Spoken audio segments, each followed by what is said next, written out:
اس بیچ میں ایک کام اچھا بھی ہوا ہے پاکستان میں.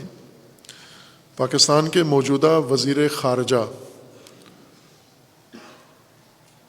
پیپلز پارٹی کے چیئرمین بلاول بھٹو زرداری،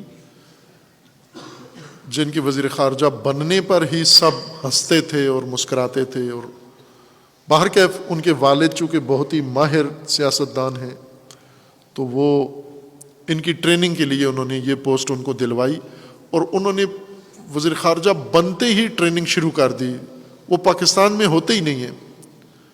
ابھی کل کوئی اعداد و شمار آئے ہیں کہ جب سے وزیر خارجہ بنے ہیں ابھی تک 2 ارب روپے کے دورے کر چکے ہیں. یہ 2 ارب روپے، 200 کروڑ روپیہ خرچ کر کے دنیا کے دورے کر چکے ہیں. بالکل پاکستان میں ہوتے ہی نہیں ہیں. کبھی امریکہ میں، کبھی یورپ میں، کبھی اس میں، کبھی اس ملک میں.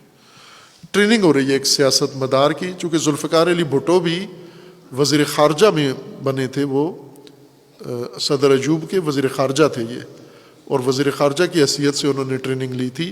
تو یہ انہی کے نقش قدم پر چلتے ہوئے یہ کر رہے ہیں. باہر کیف ان کی قابلیت، صلاحیت، گفتگو ساری قوم سنی ہوئی تھی. ان کے مذاق کرتے تھے، میمز بناتے تھے ان کے انداز گفتگو یا باتوں پر. لیکن ناگہان انہوں نے ایک ایسا بیان دے دیا جس وجہ سے اپنا سیاسی قد بڑھا لیا ہے. ایک ناتجربہ کار سیاستدان، ناتجربہ کار وزیر خارجہ نے وزارت خارجہ میں ایک بیان کے ذریعے سے وہ ساری وادیاں طے کر لی ہیں جو ان کو تجربے سے حاصل کرنا تھیں. اور وہ انہوں نے یہ کیا ہے کہ ظاہراً امریکہ میں یا برطانیہ میں کسی ملک میں انہوں نے پریس کانفرنس کی ہے، اور وہاں پر انڈین صحافی نے ان سے سوال کیا ہے کہ آپ کا ملک دہشت گردی کا حامی ہے، آپ نے اسامہ بن لادن کو بنایا ہے، مدد دی ہے، اور وہ آپ کے ملک سے پکڑا گیا ہے. تو اس طرح کی باتیں. تو انہوں نے ظاہر صحافیوں کے جواب میں تو فی البدی جواب ہی ہوتا ہے، یہ تو نہیں کہہ سکتے کہ اسکرپٹڈ تھا. تو انہوں نے اس صحافی کے جواب میں بڑا جانانہ مردانہ جواب دیا ہے اور کہا کہ ٹھیک ہے وہ اسامہ بن لادن دہشت گرد تھا لیکن مر گیا ہے، ختم ہو گیا، اب اس کا شر نہیں ہے. لیکن جو کچھ انڈیا میں ہے وہ یہ ہے کہ مودی کو کہا کہ یہ گجرات کا قصائی، یہی لفظ استعمال کیا کہ گجرات کا قصائی ابھی بھی انڈیا میں موجود ہے. اسامہ تو مر گیا، یہ موجود ہے، اور نہ صرف موجود ہے بلکہ ملک کا سربراہ ہے اور وزیر اعظم ہے. تو دہشت گرد تو تمہارا سربراہ ہے. پاکستان میں دہشت گرد کوئی بھی ملک کا سربراہ نہیں ہے. اس بیان نے ایک زلزلہ ایجاد کیا بھونچال انڈیا کے اندر، اور ہمارے وزیر خارجہ کے خلاف مظاہرے، جلسے، جلوس اور میڈیا کے اوپر فحاشی، حتیٰ کہ ملک کے اندر بھی انہوں نے، چونکہ ملک سیاسی بحران کا شکار ہے، اس موضوع کو سیاستدانوں نے زیادہ نہیں لیا، لیکن باقی دنیا میں اس کا بڑا اثر ہوا ہے کہ اس ناتجربہ کاری میں انہوں نے اپنے حریف ملک کے اوپر ایک بڑا کاری وار کر دیا ہے.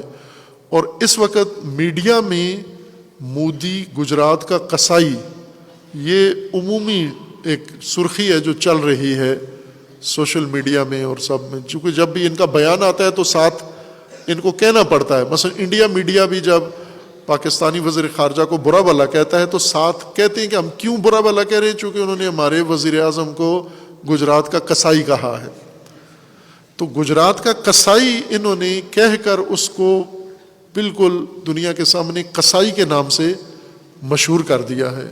یعنی اب نریندر مودی نہیں ہے بلکہ اب گجرات کا قصائی ہے. اور یہ درست بات کی انہوں نے، یعنی اللہ تعالیٰ نے ان کی زبان سے جاری کی. بھائی کہ پاکستان کی پالیسی کشمیر کے متعلق اور ہندوستانی مسلمانوں کے متعلق اور کلن ہندوستان کے بارے میں بہت کمزور رہی ہے.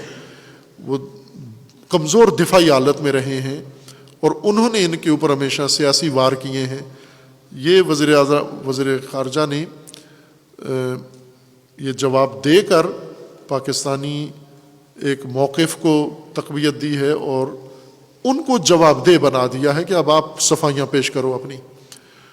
اور یہ حقیقت ہے کہ گجرات میں مودی وزیر اعلیٰ تھا اس وقت، ریاست گجرات انڈیا کا، اور اس نے 1000 مسلمان مروائے، آگ میں جلوائے، گولیاں ماری، بلوے کروائے. اور ابھی گجرات میں یہ دوبارہ الیکشن جیت گیا ہے، اور الیکشن جیتنے کے لیے اس نے یہی کہا تھا گجراتی ہندوؤں کو کہ تمہیں یاد ہے کہ میں نے کتنے مسلمان مارے تھے. اس کا جو وزیر داخلہ ہے امیت شاہ، اس نے بھی الیکشن کمپین میں یہی مودی کا یہ کارنامہ ذکر کیا کہ مودی نے کس طرح مزہ چکھایا مسلمانوں کو، جو کبھی بھی نہیں بھولیں گے. ایسا مودی نے مزہ چکھایا. یہ خود انہوں نے قبول کیا ہے، اون کیا ہے کہ ہم نے یہ کیا ہے یہ کام.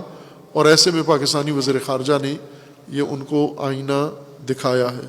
بہرکیف اگر اسی طرح سیاست کریں تو کامیاب ہو جائیں گے. یہ